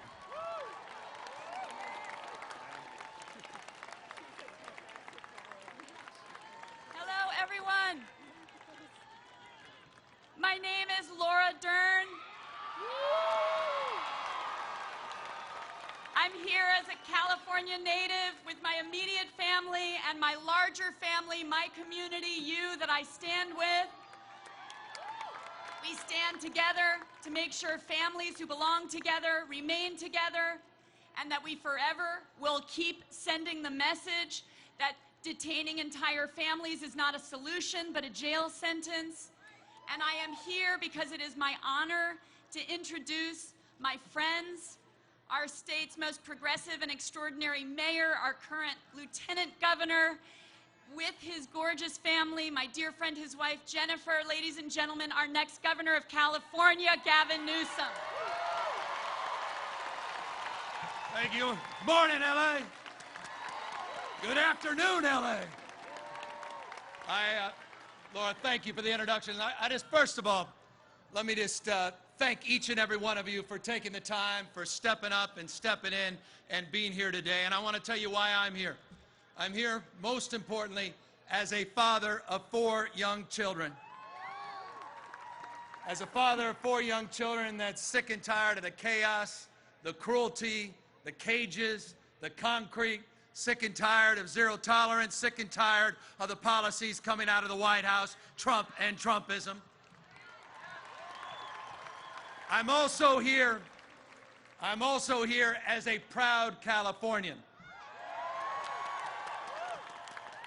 In downtown Los Angeles, the most diverse city, in the most diverse county, in the most diverse state, California, in the world's most diverse democracy. And I don't know about you, but I think the world looks to us, looks to each and every one of you to see that it's possible to live together, to advance together, and prosper together across every conceivable and imaginable difference.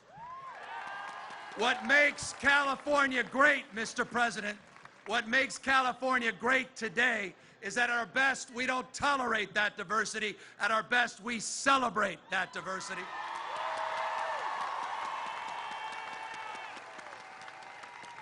A universal state, California, a state of refuge, a state that's brought in over the last 12 years over 112,000 refugees, a state that's brought in 1,454 refugees just last year, more than any other state in America. That's California. Dr. King, he said it better than anybody else. We're all bound together by a web of mutuality. There's no leak on your side of our boat. We rise and fall together.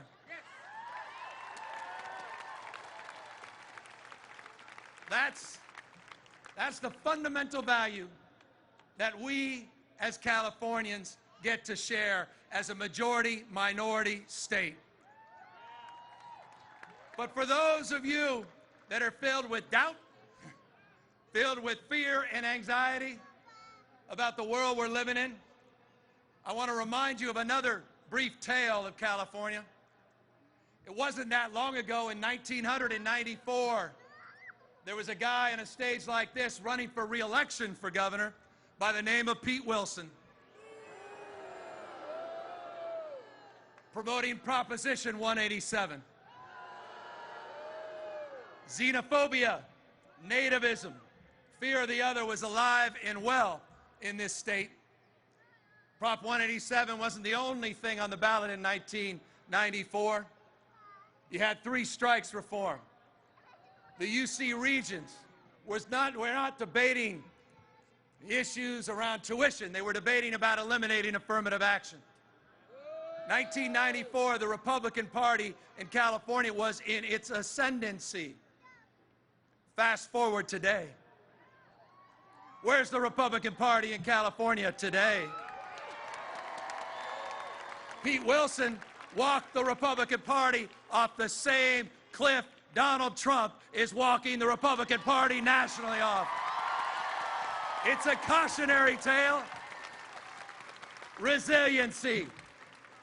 We came back because you stepped up, because you stepped in. You didn't lose faith. You believed in this state. You believed in each other. You didn't roll over. You recognized you had agency. You're not a bystander in this world. We can shape the future. And for those that watch Fox News, yes, I will say this, the future happens here first in California. We are America's coming attraction, and we're proud of that. So it's in that spirit of pride and resolve that I want to thank each and every one of you for the work we have in front of us. And I say not just in front of us, because at the end of the day, the future is not just something to experience. It's something to manifest. That future is inside of us. As the Bible teaches us, it's faith and works. So let's all step up. Let's all step in and let us move our feet to a brighter and more enlightened future where we're no longer focused on our differences, but united around the things that bind us together, our common humanity. Thank you, California.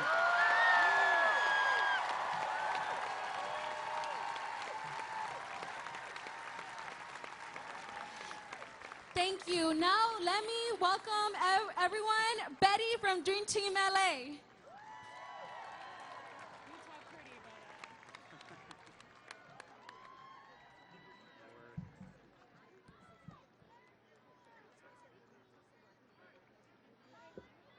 Betty. Hola a todos, ¿cómo están? Gracias por estar aquí. Desafortunadamente tenemos que estar aquí porque nuestras familias están siendo desgarradas. Tenemos que estar aquí organizando en la comunidad. Yo también soy una madre, una hermana, una tía, pero más que nada soy una madre que en carne propia sabe lo que es la separación familiar. Nosotros, cuando hemos perdido de vista a nuestros hijos por un segundo, por un minuto, sentimos que se nos desgarra el alma. Queremos salir corriendo Queremos volar. Queremos encontrar a nuestros hijos. Yo quisiera saber, no me imagino ni siquiera cómo se sienten estas familias, estas padres, estas familias que están siendo separadas. Cuando uno pierde un hijo, si alguien comenta, tengo hambre, uno piensa, mi hijo tendrá que comer. Si uno piensa o ve que violaron a un hijo, uno piensa, mi hijo estará bien. So hay que pensar en estas familias que están siendo desgarradas y no hay que olvidarnos de lo que está pasando.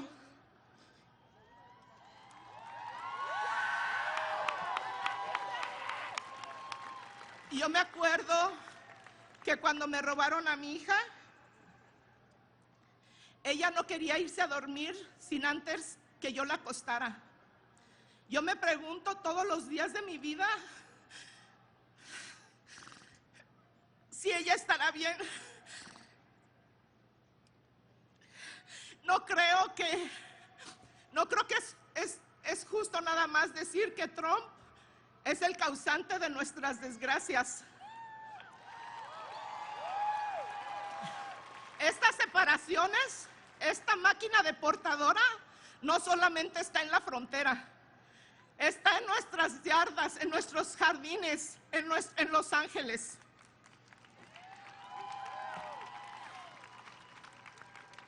Tenemos que exigir que paren esta masiva separación de familias.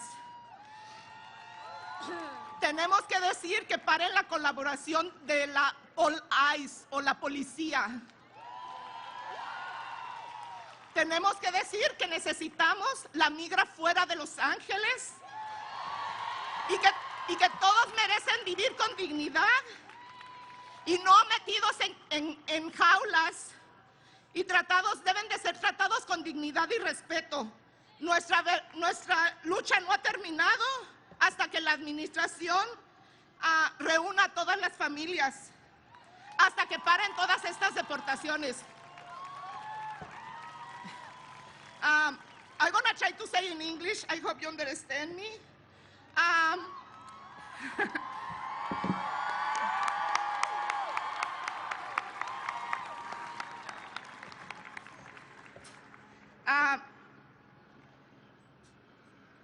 I say that I'm not just a sister, an aunt, a cousin.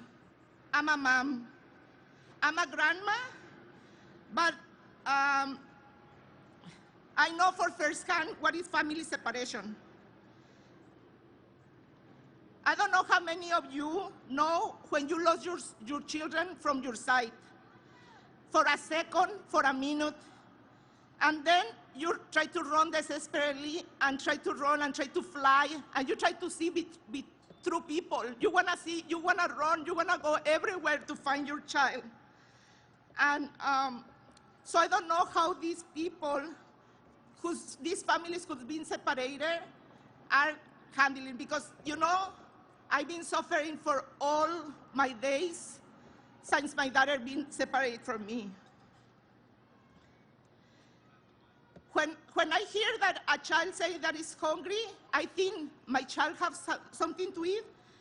When I hear that a child being raped, the first thing that I think is my child is safe. I remember before when my daughter was a baby and before she was kidnapped, I remember that she always wanna be with me and and help her to go to sleep. And so I don't know what's gonna happen now. I don't think it's enough to call Trump detention and deportation machine, because the mass separation and detention is not only at the border, it's in our backyard. We should demand our local elected officials to end all police collaboration. We can get ICE out of Los Angeles and keep families together out of cages, treated with dignity and compassion. Our fight isn't over until the administration reunites every single family that torn apart, until they stop immigration prisons, and until immigration enforcement stop terrorizing our communities. And and I don't understand how people could obey the enforcement if it's really disturbing or and ignore our long history of police and murders. Thank you very much.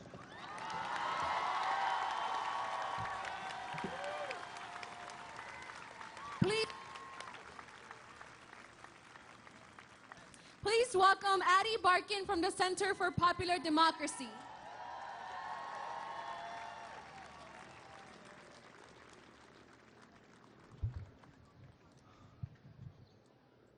In the past month, America has finally been exposed to the brutality of our immigration system.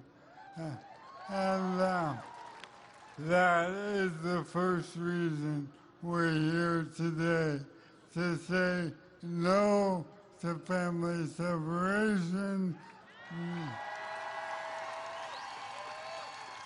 no to xenophobia and hatred, and no to ICE.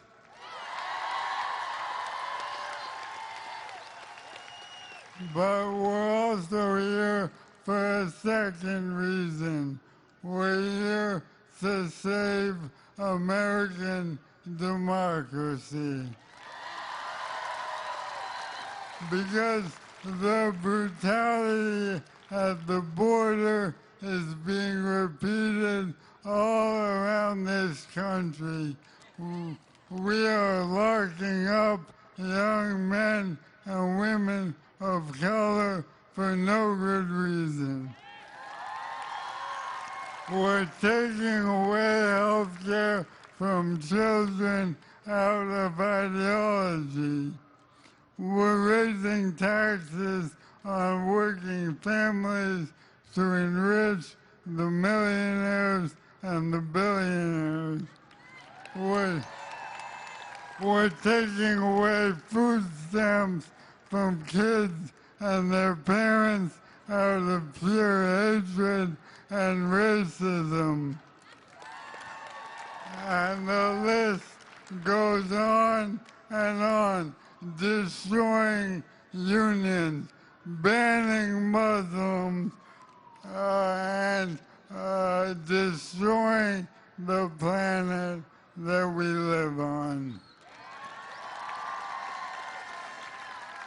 Starting today, I'm going across the country, from California to Maine, asking Americans to step up in this moment and treat this threat with the gravity that it deserves. I need you all to become organizers.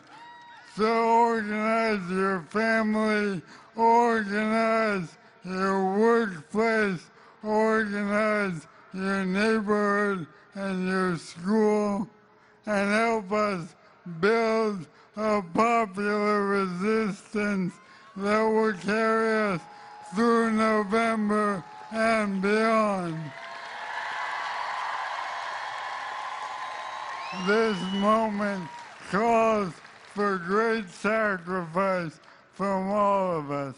My name is Addie Barkin. I'm 34 years old, and 2 years ago, I was a healthy man with a newborn son.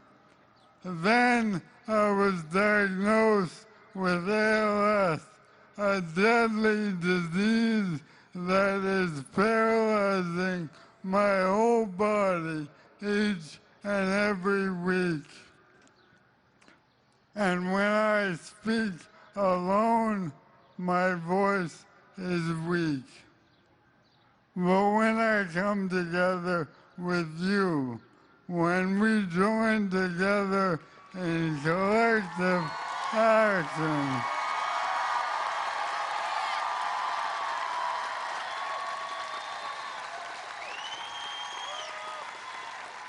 when we bring our voices together, we can be heard loud and clear. Can I get a mic check? Los Angeles, can I get a mic check? A mic check. We use a mic check because we believe that a better world is possible. That greed is not good. That corporations are not people. That families belong together. And that democracy is not a spectator sport. That is why we use a mic check.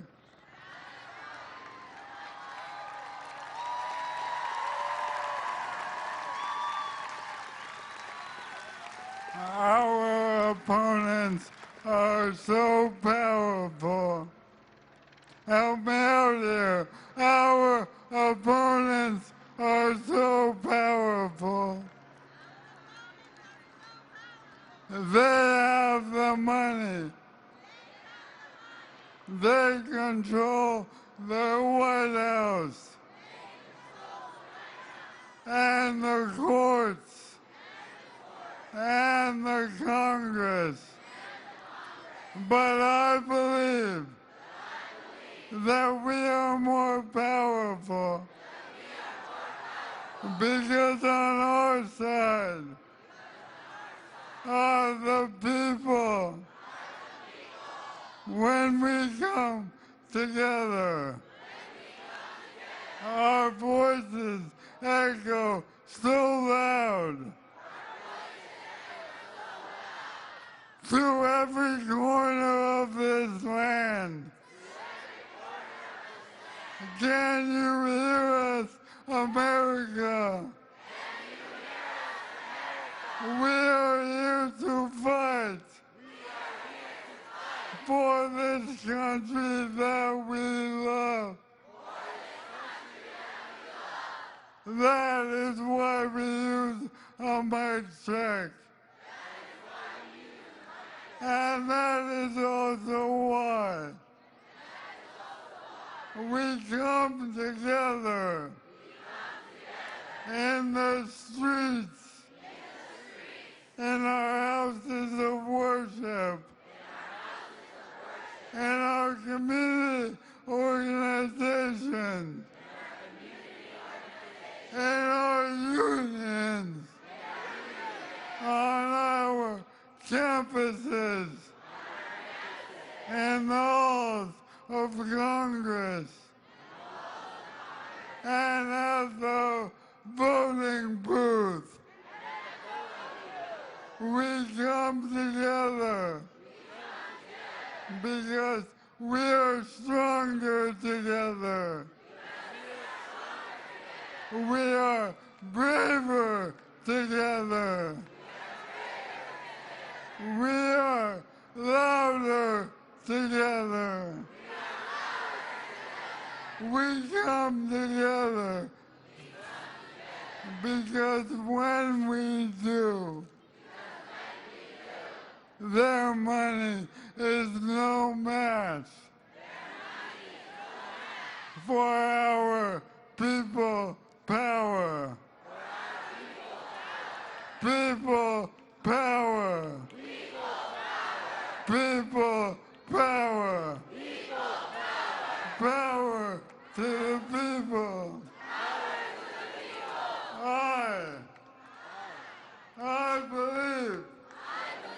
I believe that we will win. I believe that we will.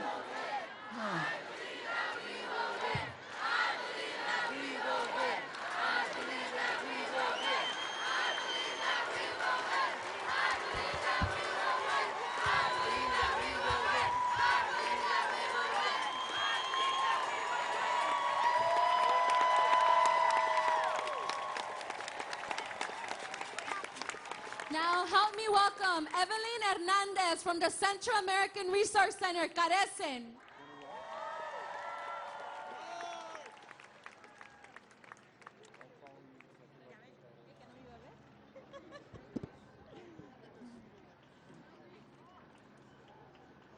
Undocumented!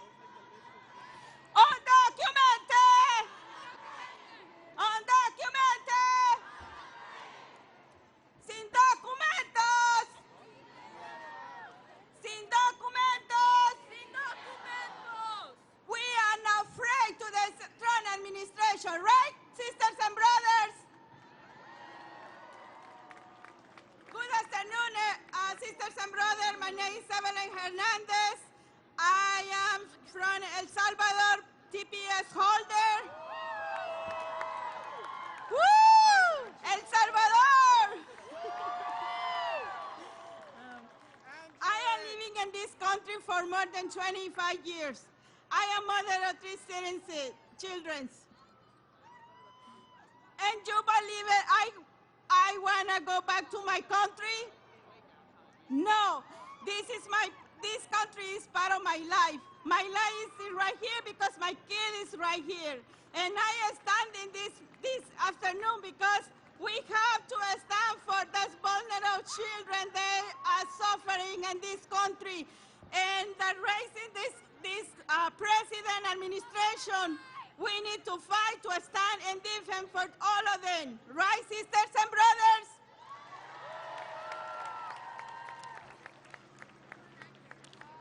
We not lead the community on vulnerable, and they need defend as part of Carecen and National TPS Alliance. We are standing and fighting back for this community, standing and fight for all members, all communities that are in the center and the detention centers.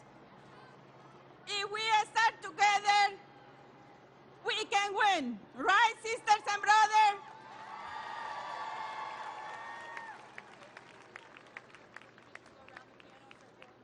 We need to raise our voice. We need to make clear our message. We need to clear we are here and don't let them abandon in the detention center because we are humans and the humans don't share on us, all right? We are supporting each other. We are standing each other, all right?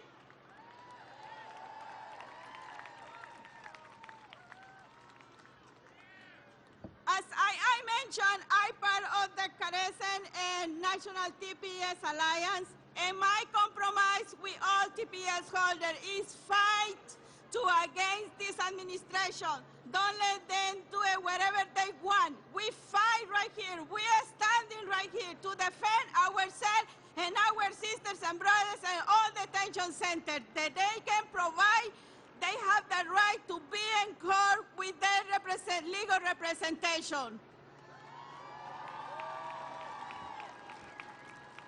El pueblo unido jamás será vencido. El pueblo unido jamás será vencido.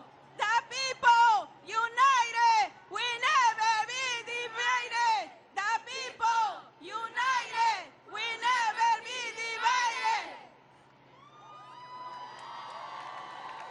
Thank you, brothers and sisters. Have a good afternoon, everyone.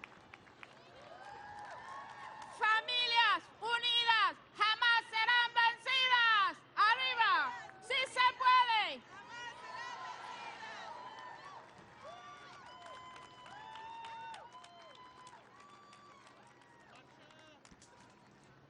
Los Angeles, please welcome cast, crews, and writers of Jane the Virgin, One Day at a Time, and Vida, represented by Michelle Prada, Justina Machado, and Jaime Camille.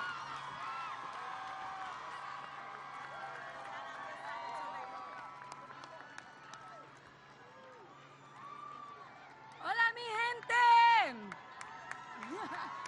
There's a lot of us. God, it's so beautiful to see you all here today, to see all of your faces showing up just for human kindness. It gives me so much hope. Thank you.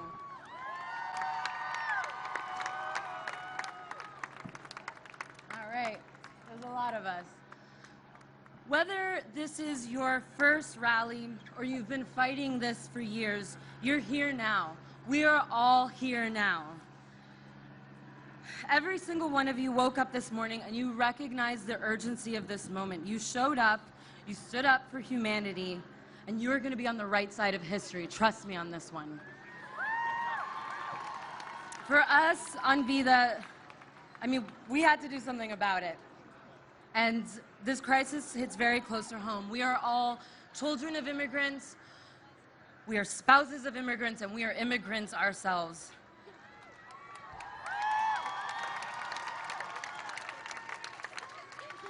My grandmother came to this country with my mother and my uncles in her arms, and I think about her all the time when I need strength. She was a single mother in the 60s. She didn't speak English. She left everything she knew in the middle of the night running here for her life with her 3 little children.